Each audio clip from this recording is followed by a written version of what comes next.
avec toutes les peaux que je vois dans ces zones où on cultive manioc. Allez à l'est, allez au centre, venez au sud. On a assez de manioc, mais la peau de manioc, c'est de l'or de demain.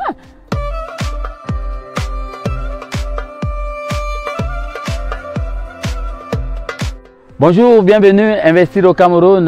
Je suis Ernest Claude Wotindié, le chercheur indépendant, inventeur et promoteur de la farine qui est faite spécialement avec des épluchures de manioc.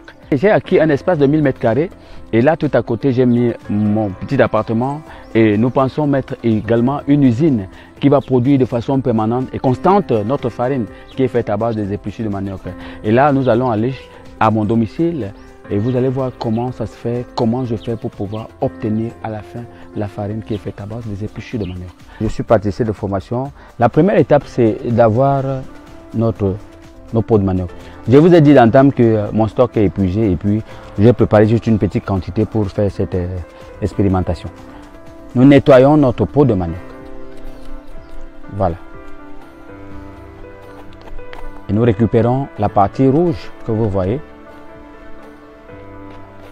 La partie rouge et même la partie blanche parce qu'il y a deux types de pots, je vous l'ai dit.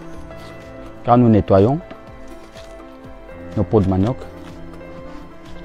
là c'est la partie blanche.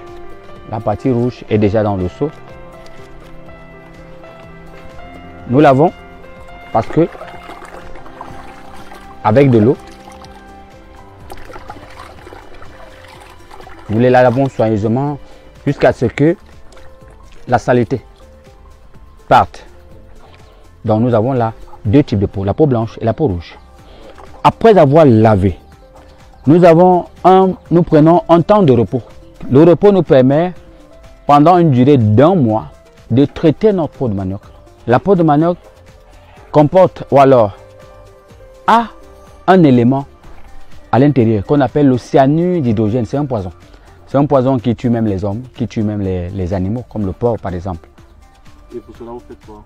Et pour cela, nous avons mis juste un procédé qui est propre à nous. C'est quelque chose, c'est un secret personnel. Et c'est ce secret même qui nous a valu un brevet d'invention. Après le traitement, nous passons au séchage. Vous séchez pendant combien de jours?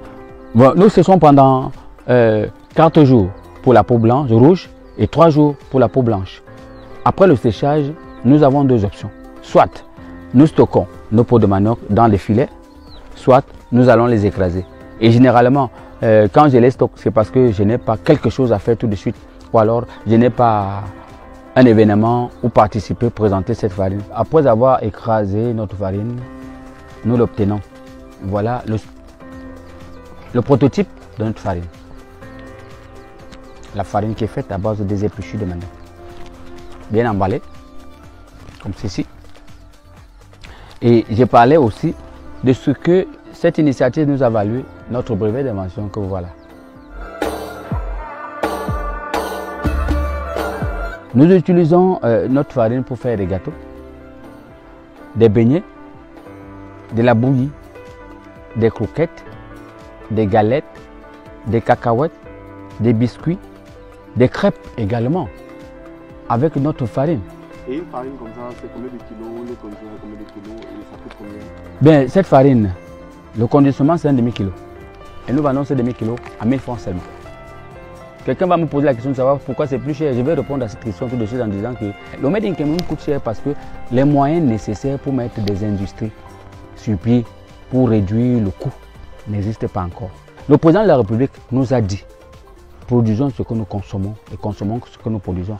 Voilà un échantillon, voilà un spécimen d'une farine jamais vue dans le monde. Dans le manioc, on peut trouver deux éléments. Il y a le sucre, il y a l'amidon. Par contre, dans la peau de manioc, il y a plusieurs éléments. On peut trouver le fer, on peut trouver le potassium, on peut trouver le calcium, on peut trouver la vitamine C, la vitamine D. On peut trouver bien d'autres éléments nutritifs. Donc vous comprenez avec moi que la peau de manioc, c'est la meilleure partie que le manioc lui-même. Le Cameroun est trop riche. Il y a beaucoup de choses à valoriser qui puissent nous sortir de la précarité. Donc, mettons tout en œuvre pour que justement cette farine issue de la peau de manioc que nous avons jadis été puisse être une farine où tout le monde devra être fier de notre pays, le Cameroun. Moi, je suis à Ebolova. Il y a des usines aujourd'hui qui produisent et qui transforment le manioc. Mais moi, je voudrais me retourner vers l'État pour dire à l'État, si vous dites par exemple à l'usine de transformation de manioc qui produit le manioc en Goulmacon de me donner la peau de manioc, que tout le monde jette, ça pouvait être quelque chose de merveilleux. Pourquoi? Parce que nous n'allons plus jamais jeter la peau de manioc, mais on va la transformer pour devenir farine. Et ça va permettre de nourrir une bonne partie de notre population, dans le sud, à l'est, à l'ouest.